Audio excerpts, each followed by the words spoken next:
Welcome back, everybody. It's another episode of In Good Company. I am Dan Cunningham, the CEO of Fact HVAC, and today I'm hanging out with my buddy Jerry from Jerry and Tracy Summer's Dream Vacations.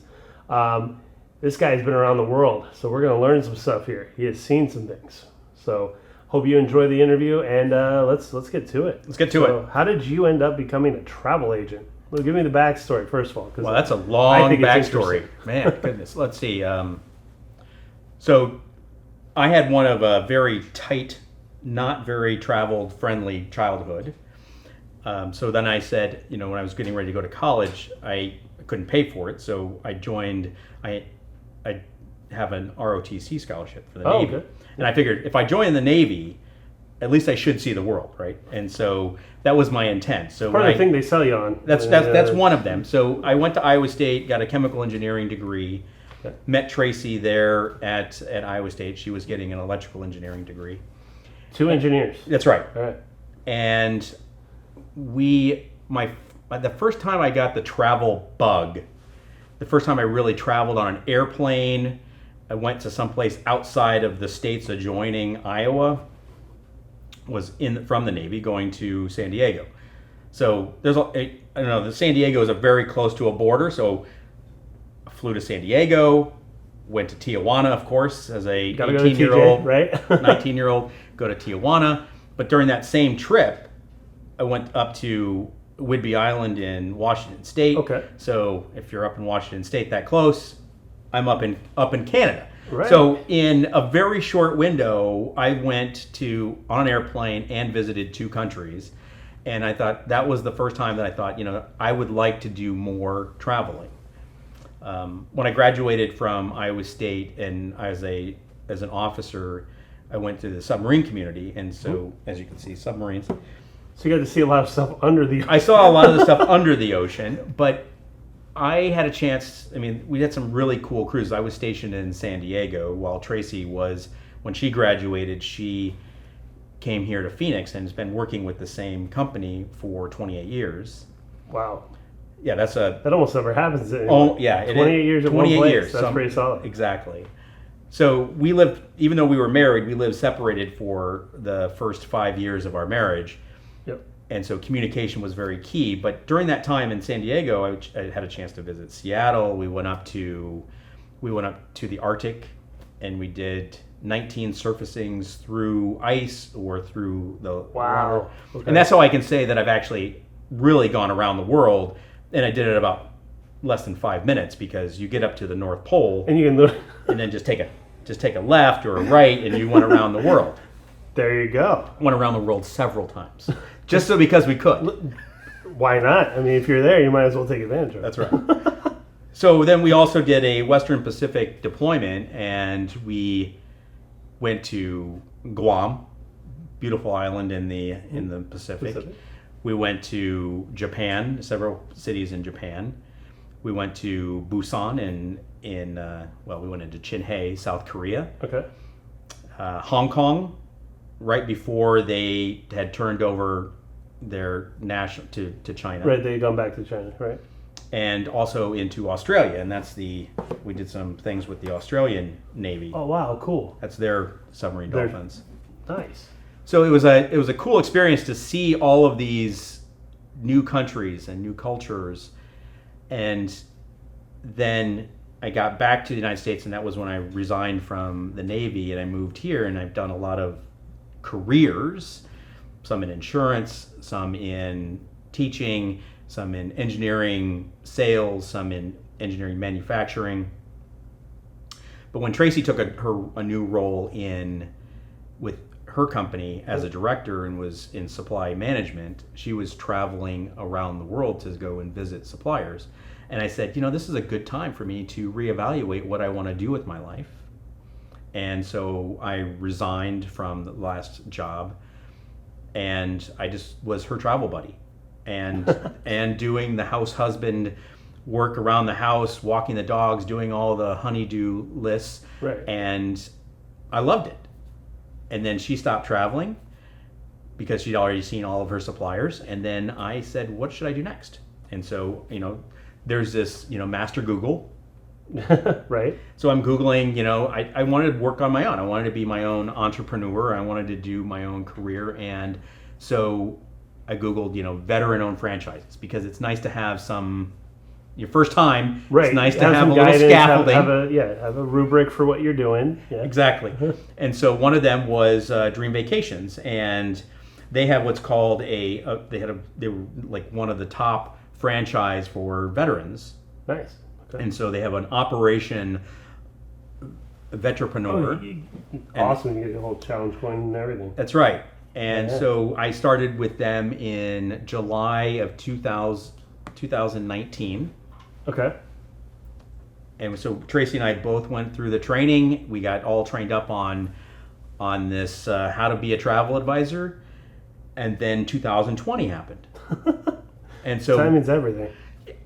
You start the business, you start the role, and then you figure out, okay, now what do I do? And so it was a great opportunity because it allowed me to take my love of learning and really dig deep. Right. And I did training on over 100 suppliers, Oh, wow. because they had a lot of them were via webinars or through online training. So just dug it, right? Just got dig deep. Couldn't do a whole lot of international travel because of what was going on in the world. So we kind of pivoted to, we couldn't get our passports stamped. So we went and got our national park. Oh, there we go. Passport Did your stamp. national parks. All right. So we were doing a whole bunch of national parks. And I think, as you know, we're very blessed here in the West to have some We have amazing. great access to a bunch of national parks. Yeah. And we had lived here over 20 years and had not been to Zion and Bryce and Capitol Reef. And so we did that whole grand circle. Nice. Okay. We've done all of Colorado's national parks. And so, we just did those trips that, you have to kind of drive, take your stuff. Drive. Because, nothing's close in the West. No, right.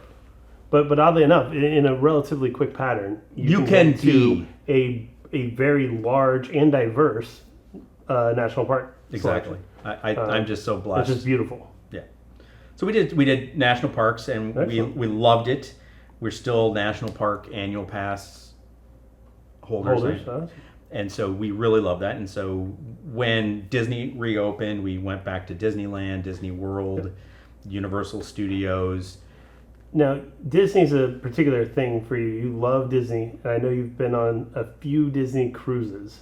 Yes, we do love Disney, and we have visited all 12 of the parks. Wow, okay. And somehow, we went to all 12 of the parks in a calendar year. So before I left, literally averaging a park a month. I'm sure it was not quite spread out like that, but yeah, that's impressive.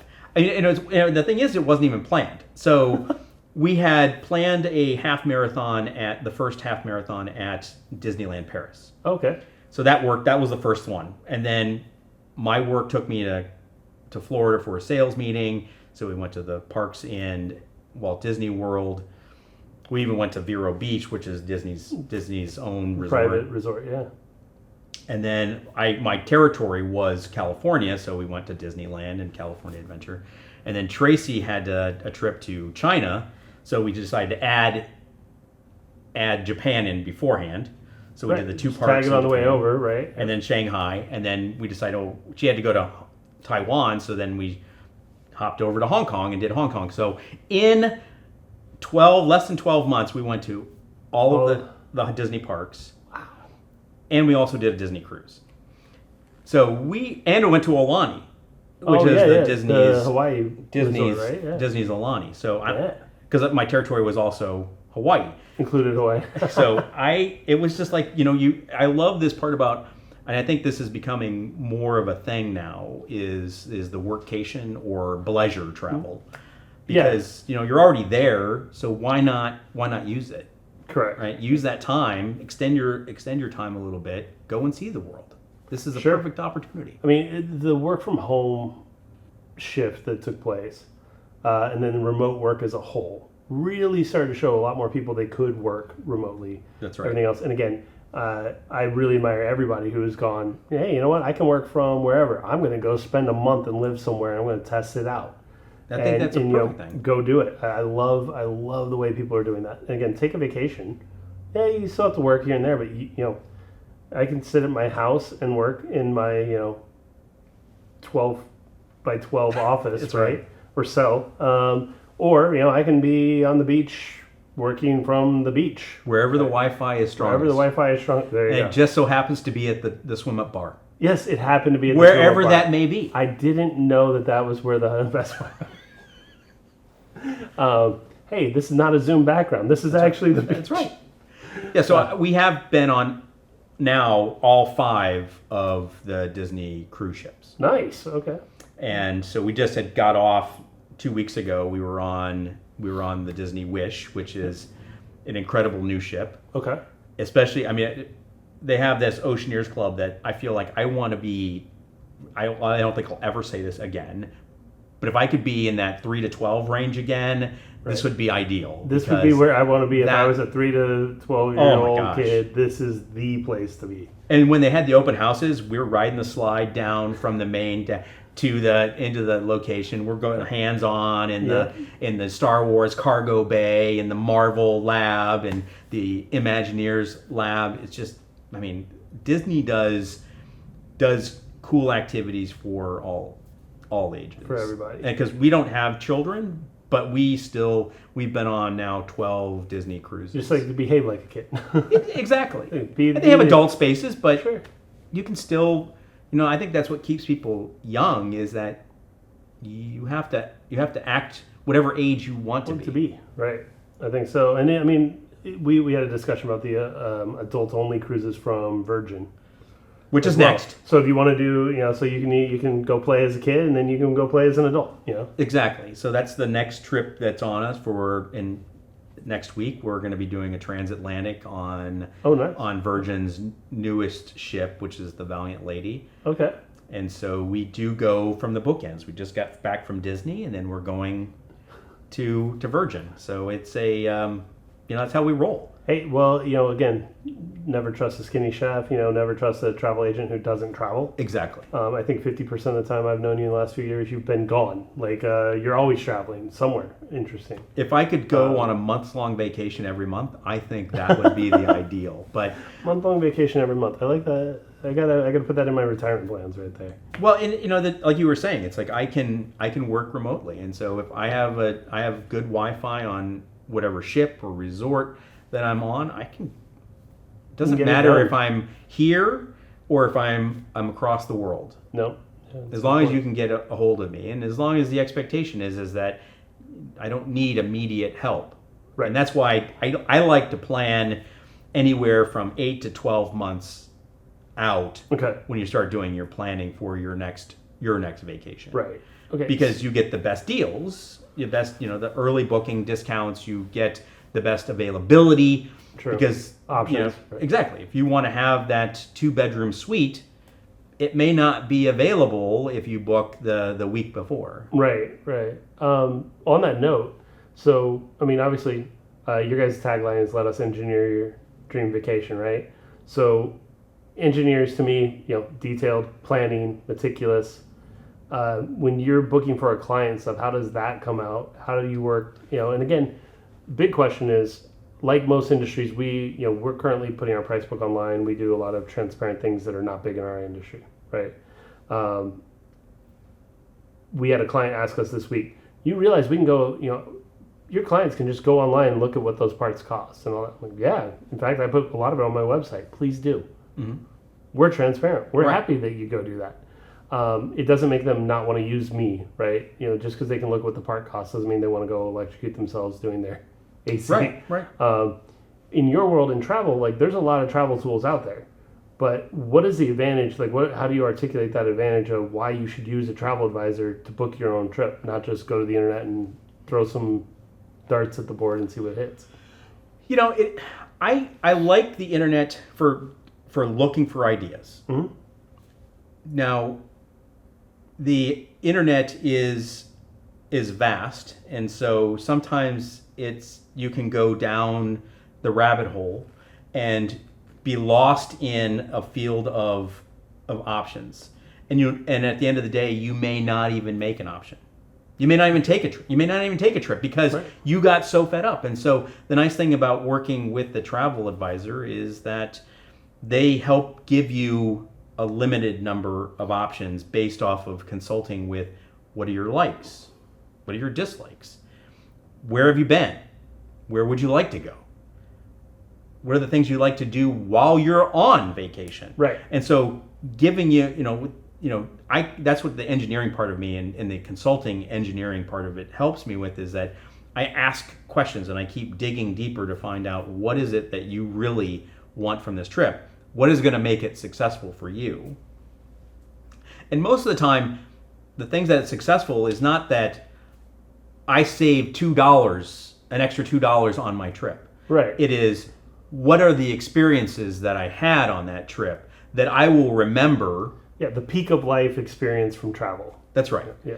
And so I think you may get a lower price, maybe, but we can take a bunch of promotions and bundle them all together and either be at or below what you're seeing on the rated price. Got it. Or may not be a lower price point, but may have a lot more bang for the buck. Or exactly, may give you some more all amenities. the distractionary stuff, the stuff you would spend time or money on, that ends up not working out, that ends up not being great.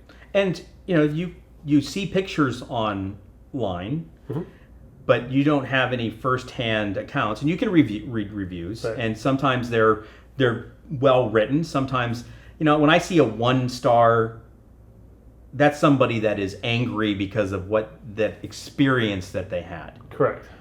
Or they didn't get what they were asking for, and so they're just flaming on. Right. Yep. I like people that are, the middle of the road people, that people are really like they've done they're writing down real actions. They articulate it really well. It's like, hey, here were the positives, here were the negatives, here's our experience. Yes. It's well summarized. Right? Yes. And I think the other advantage is that I'm trying to recommend ones that I've done, and when cruise lines reopened in July of 2021, we got out there. Like you said, right. we have been gangbusters going on just a whole myriad of different lines. Not just Disney, but as many as we can, and we'll just continue to do that because that, all of that theory, the stuff that you read in a webinar or on an online training, that's all great until you actually see it in real life. Right. And that's where that practice part is very useful, is that I've actually touched things. Right. I've actually experienced the food. I've actually done the trivia. I've done the activities on board, listened to the entertainment. And so I think that's the real positive, is that, because again, you read a review, someone may not like that type of entertainment, and so they blast that entire entertainment. Right. And may not have evaluated all the other entertainment options that are on board. Okay. All right. As we're getting closer to time, I got goodness. big questions. Oh. So top 3. So I love number 3. So 3 sets of questions of 3s.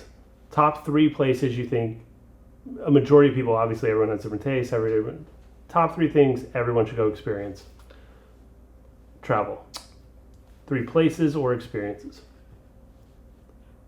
I think that you should experience train travel. Okay. And the best place to do that is in Europe, because they have the best train systems in the European countries. I think that everybody should try cruising to see if they like it. I like cruising because you only have to unpack once and you can go to a whole bunch of countries, right, and sample them like a wine flight or a beer flight. You can actually get a chance to say, hey, I would like to come back here. Right. Or I don't necessarily need to come back. River cruising is another one that is totally different than ocean cruising. A lot of these, I think of ocean cruising as you're going to countries. Okay. But in a river cruise, you're going through countries. Interesting. And so you're always immersed in the culture because you're always seeing land. And so if you are fearful of the ocean, River cruises might be a good solution. That may be a good alternative, but it's not for the old, because you're doing tours every day. You're walking a lot normally they're not on paved roads. So so I lump those together. But the last one I think is go see something new at least once a year. Do something new once a year. Go someplace, a different country, or even a different state. I don't really care, but do something new every year. I like those three. That's good. So the next set is the 3 biggest travel blunders or mistakes. Trying to go the day of to start your trip. Okay. You should, if you're getting onto a cruise, you should always go the night before and stay in a hotel. Get used to the time. And so if there is some air problem, at least you have some more time to address it beforehand. Yep. Okay. Not considering travel protection, because sometimes bags get lost. Sometimes you do miss connections, and so at least being able to protect your vacation product experience. Right.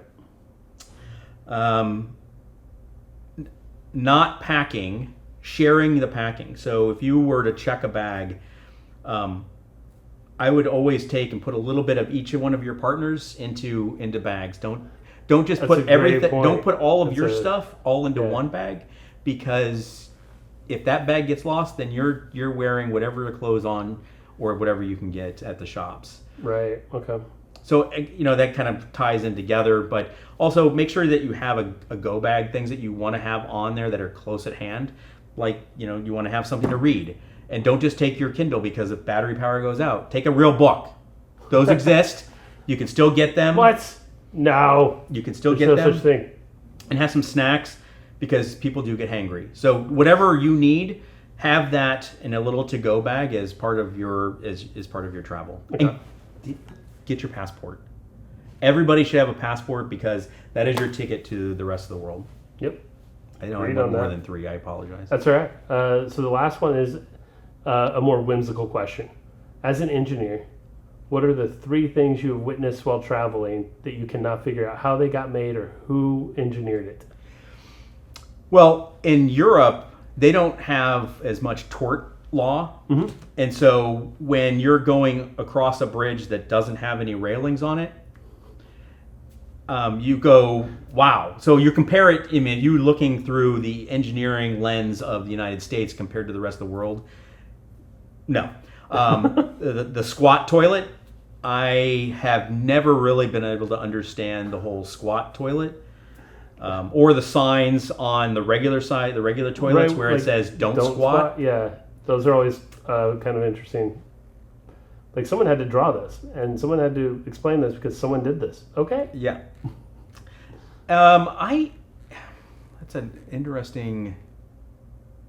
I don't know if I've answered the third one, but I'm always looking at things from that engineering lens. Right. And Tracy is too, and I think that makes us, You guys travel as a team, and as 2 engineers, you have to have these conversations somewhere. Of well, how did that get made? Exactly. What did I not ask you in this that you wanted to talk about?